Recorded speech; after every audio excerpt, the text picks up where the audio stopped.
Good morning students. Lesson 3 Bharat की जलवायु के बारे में पढ़ रहे थे, जिसमें हम ऋतुओं के बारे में देख रहे थे। तो उसमें हम देखे थे ग्रीष्म ऋतु और उसके साथ साथ वर्षा ऋतु के बारे में देखा हुआ था कि वर्षा ऋतु और ग्रीष्म ऋतु में किस तरीके से जो मौसम का परिवर्तन जो होता है वो कैसा होता है उसके बारे में देखे थे। तो उसी के वर्षा ऋतु के ही पॉइंट में हमको आगे देखना है दक्षिण पश्चिमी मानसून के बारे में। क्योंकि ये क्या है, भारत में जून से सितंबर तक क्या होती है, वर्षा कराने वाली मानसून होती है। तो चलिए बुक की ओर ध्यान देते हैं और आगे बढ़ते हैं। भारत में जून से सितंबर तक होने वाली वर्षा को क्या कहते हैं, मानसूनी वर्षा कहते हैं। मानसून शब्द का उपयोग सबसे पहले भारत में किया गया था। तो इस शब्द का जो उपयोग या इस्तेमाल जो किया गया था वो भारत में ही किया गया था।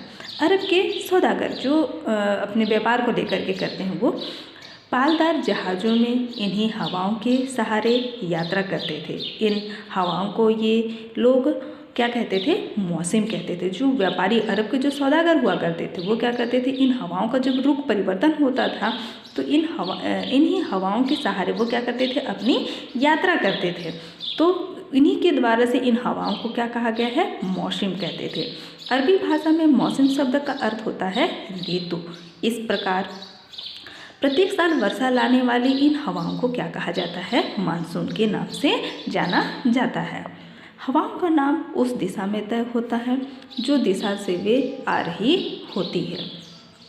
ग्रीष्मकालीन मानसून कैसा होता है, जो ग्रीष्मकाल में जो मानसून आती है वो दक्षिण पश्चिम दिशा से आती है और उत्तर पूर्व दिशा से उत्तर पश्चिम की ओर से आती है।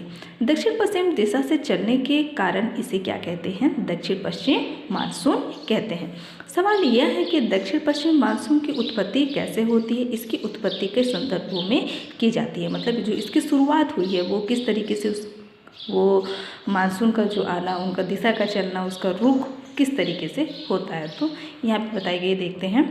पहले नंबर पे मई जून के समय जो सूर्य का जो ताप रहता है वो की अधिकता के कारण पेशावर, पाकिस्तान, अफगानिस्तान और राजस्थान में न्यूनतम वायुदाब का केंद्र बना रहता है। एक आप सभी देखे होंगे कि मई जून का जो समय रहता है वो उस समय बहुत ज़्यादा क्या लगती है, गर्मी लगती है, ये बताया गया है। तो इस कारण क्या होता है कि पाकिस्तान, अफगानिस्तान और राजस्थान में न्यून वायुदाब का केंद्र वहाँ पे बना रहता है। इसके ठीक विपरीत कहा गया है। इसके विपरीत दक्षिणी गोलार्ध में मेडागास्कर द्वीप और पश्चिमी ऑस्ट्रेलिया तट से समीप उच्च वायुदाब रहता है। तो इसके विपरीत, ठीक इसके विपरीत कहा गया कि तो दक्षिणी गोलार्ध में जो मेडागास्कर द्वीप है और वो से पश्चिमी ऑस्ट्रेलिया तट के समीप कहा गया है उच्च, वहाँ का जो वायुदाब होता है वो कैसा होता है, उच्च वायुदाब रहता है।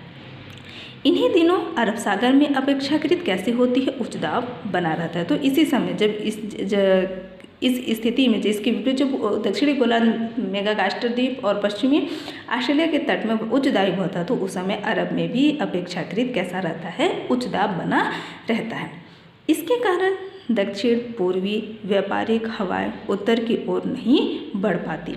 मई के बाद अरब सागर में उच्च वायुदाब क्या हो जाता है, समाप्त हो जाता है। ठीक क्या होता है कि वायु को जो व्यापारिक हवाएं उत्तर की ओर नहीं बढ़ पाती, उत्तर दिशा की ओर नहीं बढ़ पाती। और क्या कहा गया है कि मई के बाद अरब सागर में जो वायुदाब होता है वह उच्च दाब, वहाँ का जो उच्च दाब रहता है वो समाप्त हो जाता है। फलस्वरूप क्या होता है कि दक्षिण पूर्व जो व्यापारिक जो होती हैं हवाएं तेजी से किस ओर बढ़ती है, उत्तर पश्चिमी न्यूनतम वायुदाब केंद्र की ओर वो क्या करती है, आकर्षित करती है, मतलब अपनी ओर खींचती है। भूमध्य रेखा पार करने के बाद ये हवाएं फेरल के नियम के अनुसार अपनी दिशा बदल देती है। मतलब फेरल के नियम में बताया गया कि वो क्या है, विपरीत बल पर चलती है। तो यही कहा गया है कि अनुसार उनकी दिशा क्या होती है, बदल देती है और अपनी दाहिनी ओर क्या कर लेती है, मुड़ जाती है। इनकी दिशा अब दक्षिण पश्चिम हो जाती है। इन्हीं हवाओं को दक्षिण पश्चिमी मानसून कहते हैं। तो इन्हीं हवाओं को क्या कहा जाता है, दक्षिण पश्चिमी मानसून के नाम से जानते हैं। ये पवनें क्या होती है 30 किलोमीटर प्रति घंटा की गति से, मतलब 30, सोचिए जो हवाएं होती हैं पवने हमें, वो क्या है 30 किलोमीटर प्रति घंटे की गति से महासागर के ऊपर से होकर के वो क्या होती है गुजरती है। महासागरों के ऊपर से गुजरने के कारण इनमें पर्याप्त क्या होती है आर्द्रता होती है, नमी होती है, जिससे ये क्या करती हैं अधिक वर्षा करती हैं। तो यही सब रीज़न, ये हमने यहाँ पे पहले रीज़न के बारे में देखा। यहाँ पे देख सकते हैं कि फेरल का नियम क्या बताया कि फेरल के नियम के अनुसार जिस दिशा में क्या हो रही है पवन प्रवाहित हो रही है, मतलब हवा बह रही है, तो यदि उस दिशा में मुख करके अथवा जिस दिशा से पवन आ रही है उस दिशा की ओर पीठ करके खड़े हो जाएंगे तो पवन क्या होगा उत्तरी गोलार्ध में दाहिनी ओर और दक्षिणी गोलार्ध में बाईं ओर क्या हो जाती है मुड़ जाती है। यह नियम सभी गतिमान वस्तुओं, जितनी भी जो गति करती है उन गतिमान वस्तुओं पर यह नियम लागू होता है। जिस तरीके से यहाँ पे आप देख सकते हो मानचित्र 3.1 में मानसूनी हवाएं किस तरीके से ये एरो के माध्यम से यहाँ पे समझाने की बहुत अच्छी कोशिश की गई है कि एरो के माध्यम से किस तरीके से हवाओं का जो रुख होता है वो इधर से हवा भी आ रही है और कैसे रुख वो मुड़ जाती है। अब सेकेंड नंबर पे देखते हैं, धरती के तपने से जो धरती है उसके तपने से भूमध्य रेखा के आसपास की हवाएं गर्म होकर के क्या होती हैं ऊपर भूमध्य रेखा, चूँकि हमने इसके बारे में पढ़ चुका है कि जो भूमध्य रेखा पर सूर्य की किरणें कैसे पड़ती है लंबवत पड़ती है और वहाँ बहुत ज़्यादा गर्मी भी होती है। तो धरती के तपने से भूमध्य रेखा के आसपास की जो हवाएं होती है वो गर्म होकर के ऊपर उठती हैं।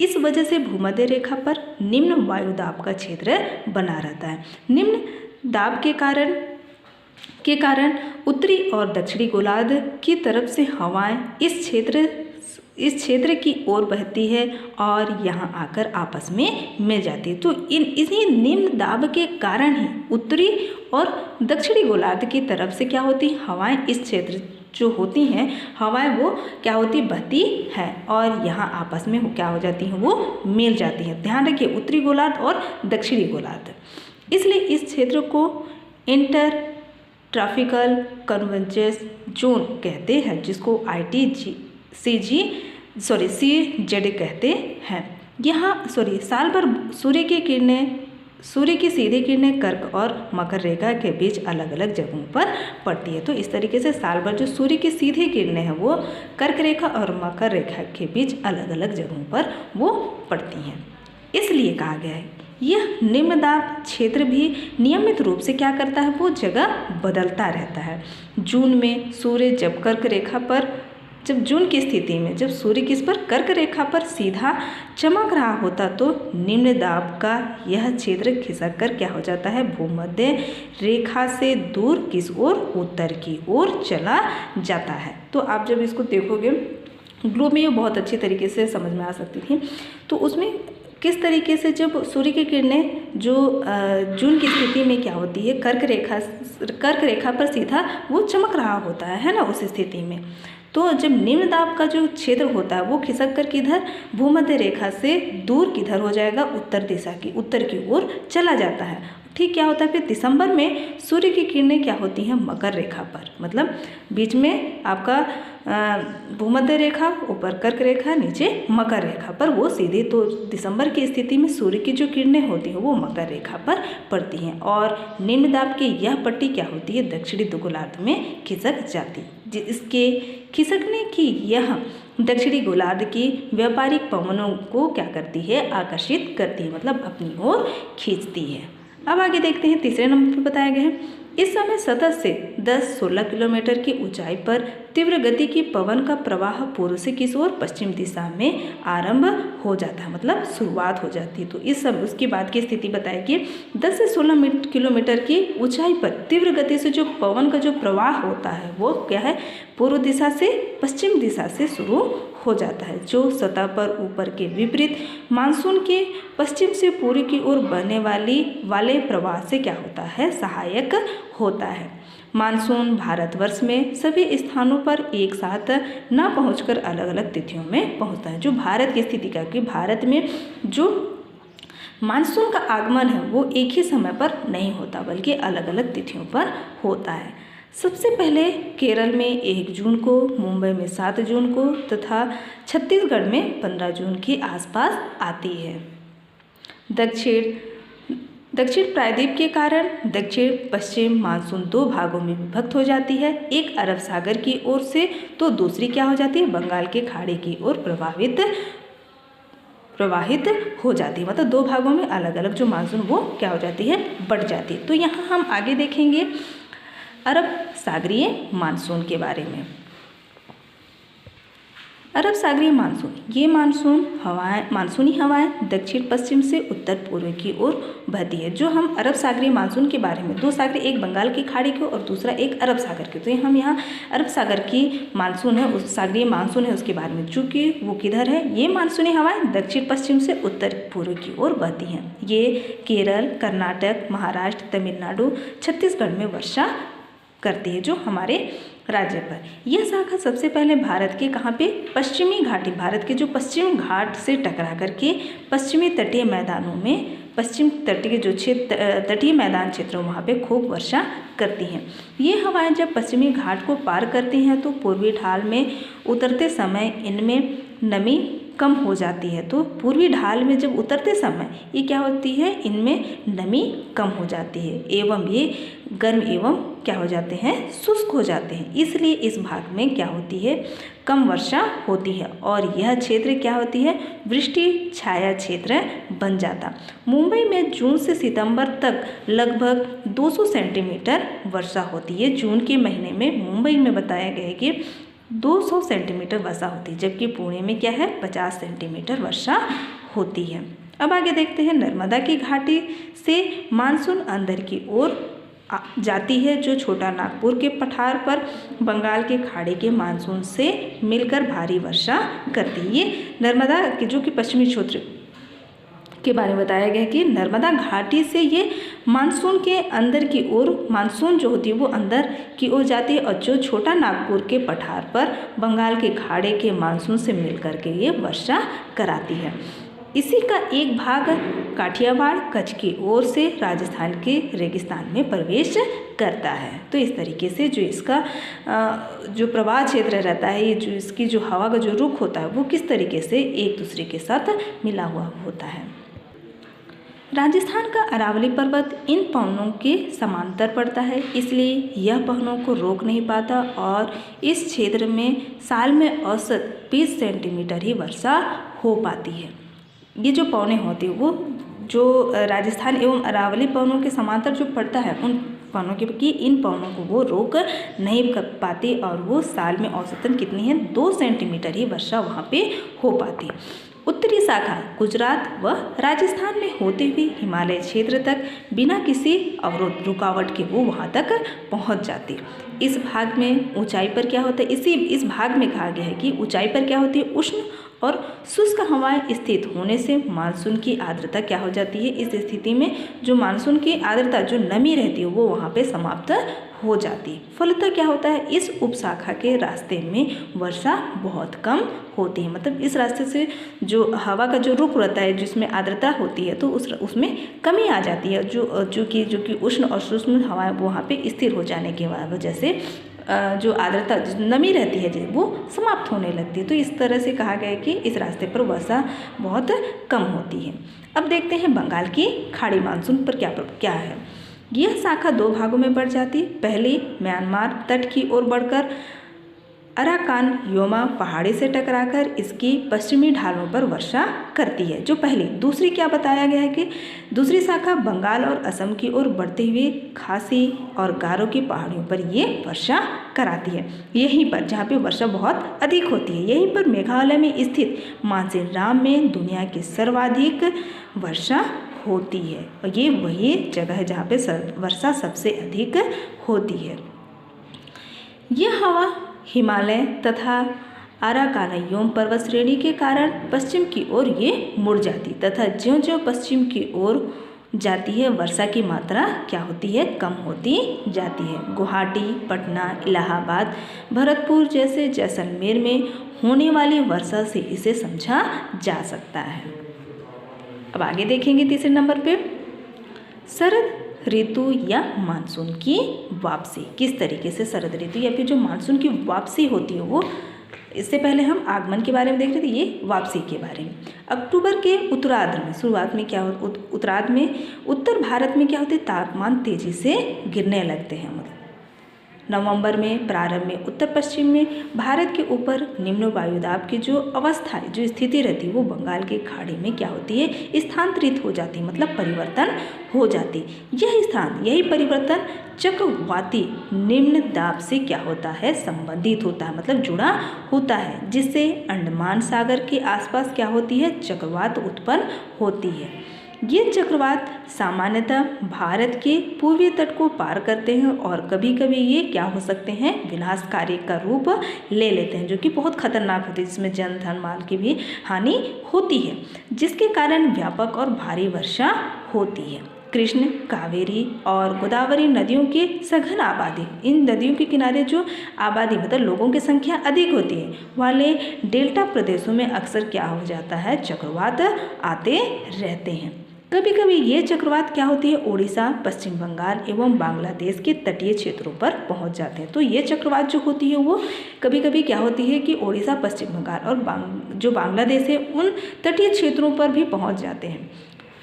कोरोमंडल तट पर अधिकतर वर्षा इन्हीं चक्रवातों के कारण होती है। अक्टूबर माह में देश के अधिकांश भागों का औसत तापमान कितना है, 25 सेंटीग्रेड से 26 सेंटीग्रेड के आसपास रहता है। राजस्थान, गुजरात एवं पूर्वी तटीय मैदान में औसत तापमान 27 डिग्री सेल्सियस से अधिक तथा जम्मू कश्मीर, हिमाचल प्रदेश, उत्तराखंड, मध्य प्रदेश और कर्नाटक के आंतरिक भागों में यह 25 डिग्री सेल्सियस से क्या हो जाता है, कम हो जाता है। तो इसको आप मानचित्र 6 में से देख सकते हैं।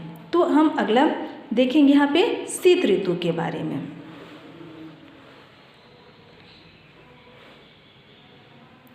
दिसंबर से फरवरी तक शीत ऋतु का समय होता है। दिसंबर से फरवरी का जो समय होता है उसमें शीत ऋतु का समय। तो इस समय क्या होती है, उत्तर भारत के तापमान में काफ़ी गिरावट आने लगती है। जनवरी फरवरी में पंजाब, कश्मीर आदि में तापमान हिमांक नीचे चला जाता है, जबकि दक्षिण भारत का औसत तापमान क्या रहता है, 14 डिग्री सेल्सियस 15 डिग्री सेल्सियस तक हो जाता है। दिसंबर फरवरी में उस समय स्थिति उत्तर की जो तापमान रहती है उसमें बहुत ही कम हो जाती है, मतलब माइनस डिग्री में भी चली जाती है, वहाँ तक पहुँच जाती है।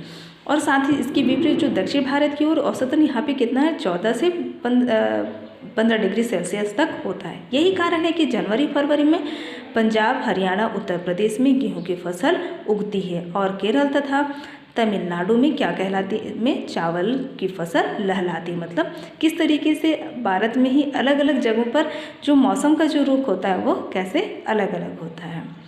इन दिनों चक्रवात के कारण तमिलनाडु और अंडमान निकोबार द्वीप समूह में काफ़ी क्या होने लगती है, वर्षा शुरू हो जाती है, वर्षा होती है।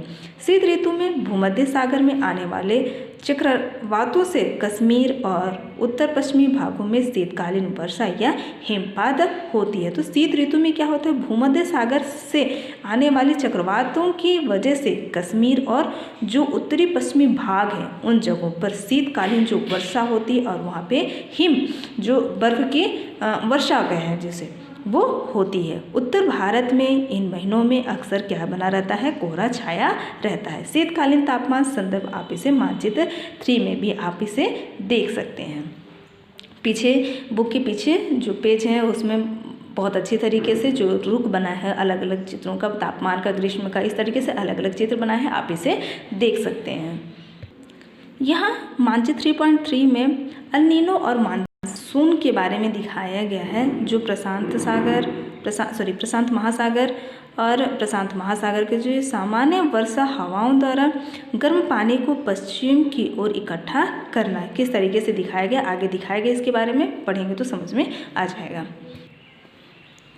एल नीनो और मानसून। भारत का मानसून हजारों किलोमीटर दूर दक्षिण पश्चिमी के इक्वेडोर के पश्चिम तट के पास समुद्र में घटने वाले समुद्री घटना से भी प्रभावित होता है। प्रशांत महासागर में गर्म एवं ठंडा होने की दोनों घटनाएं समुद्र में घटती है। जो प्रशांत महासागर में गर्म और ठंडा दोनों की जो घटनाएं समुद्र में जो घटती है, जिसे क्या कहते हैं, जिसे वायुमंडल में क्या होता है, उतार चढ़ाव, मतलब ऊपर नीचे, कभी ठंडा गर्म, वो वायुमंडल में उतार चढ़ाव होता रहता है। इस घटना में अंततः उष्णकटिबंधीय मिलन क्षेत्र का विस्तार 10 डिग्री सेल्सियस 15 से 15 डिग्री दक्षिण तक हो जाता है। इसका प्रभाव हिंद महासागर तक देखा जा सकता है।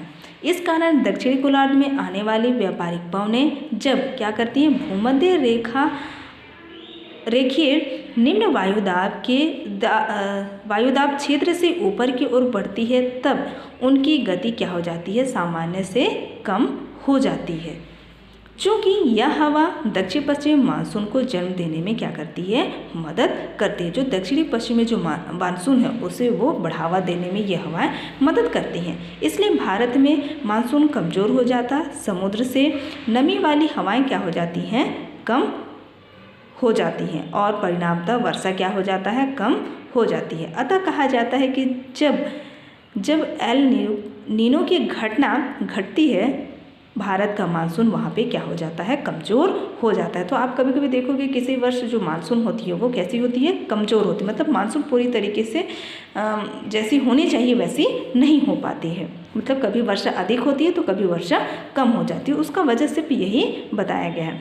यह प्रशांत महासागर के पानी को क्या करती है, पानी को असामान्य रूप से किसी साल औसत से ज़्यादा गर्म कर देती है, तो किसी साल उसे ज़्यादा ठंडा कर देती है। ऐसा कुछ सालों के अंतराल में होता रहता है, मतलब ऐसी स्थिति होती रहती, कभी ज़्यादा तो कभी ठंड। पेरू में इसके कारण सर्दियों में काफ़ी क्या होती, पेरू में सर्दियों में काफ़ी बारिश और क्या आ जाती है, बाढ़ आ जाती है। ऐसा अनुभव भी रहा है कि वहाँ गर्म पानी में मछलियाँ भी कम मिलती हैं। इसे एल नीनो सीसो, जिसको सीसो जीसस कहते हैं, क्योंकि यह क्रिसमस के क्या होती है, आसपास होती है। इस घटना के विपरीत क्या होती है, पूर्वी प्रशांत महासागर जब ठंडा हो जाता है तो इसे ला नीना अर्थात लड़की कहते हैं। इसे मानचित्र 3.3 से समझा जा सकता है, जो कि यहाँ पे दिखाया गया है, आप देख सकते हैं। भारत में लंबी अवधि के पूर्व के अनुसार क्या कहा के लिए एल नीनो का उपयोग होता है।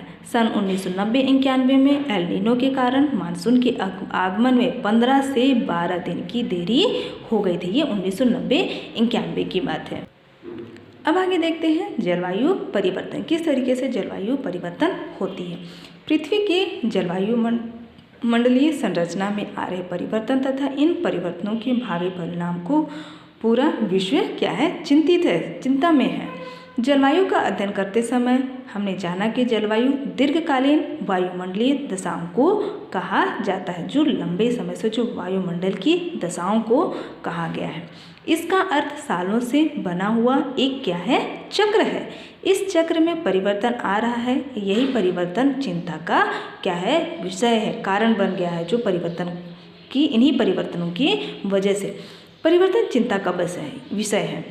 यद्यपि इसकी गति कैसी है, धीमी है, लेकिन भविष्य में इसके परिणाम क्या हो सकते हैं, अनेकानेक, मतलब परिणाम इसके कोई भी हो सकता है, अनेकानेक बहुत और भी हो सकते हैं, समस्याओं को जन्म देते हैं। जैसे वर्षा के आने का समय आगे पीछे होना, हिमनद का सिकुड़ना, समुद्र का जल स्तर बढ़ना। तो ये जो जलवायु में जो परिवर्तन देखने को, तो इसके परिणाम है वो अनेकानेक हो सकते हैं, कई समस्याओं को जन्म या स्थिति उत्पन्न कर सकते हैं। तो इन समस्याओं के पीछे बताया गया है कि समय के आगे पीछे जो मानसून, कभी कभी हम देखते हैं कि कभी मानसून जल्दी आ जाती है तो कभी मानसून लेट में आती है।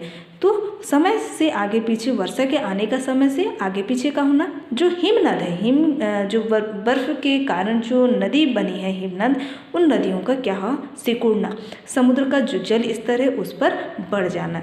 इस पर विचार किया जाना चाहिए कि वर्षा ऋतु का जो समय निर्धारित है उसके बदल जाने से फसल चक्र बदल जाएगा और भूमि का उपयोग क्या होगा, प्रभावित होगा। तो इस वजह से क्या होगा कि इस इस बारे में हर किसी को सोचने चाहिए कि जो वर्षा ऋतु का जो समय है वो क्या है, निर्धारित है। वो जैसे कि निश्चित जो 15 जून में हमारे तक मानसून का आगमन हो जाता है तो वो एक निश्चित है, तय है, तो निर्धारित है। तो उससे उसके बदल जाने से क्या प्रभाव पड़ेगा, फसल चक्र भी बदल जाएगा और उसके साथ साथ भूमि का जो उपयोग हम करते हैं उस पर भी वो प्रभाव करेगा।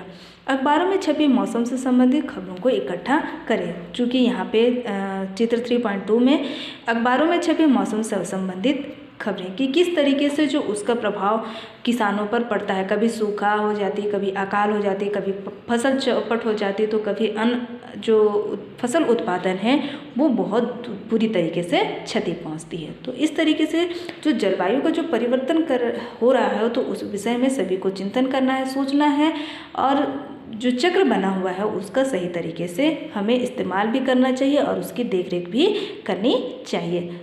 तो स्टूडेंट्स, आप लोगों का ये लेसन यहीं पे समाप्त होता है। आप लोगों के लिए होमवर्क के लिए क्वेश्चन है।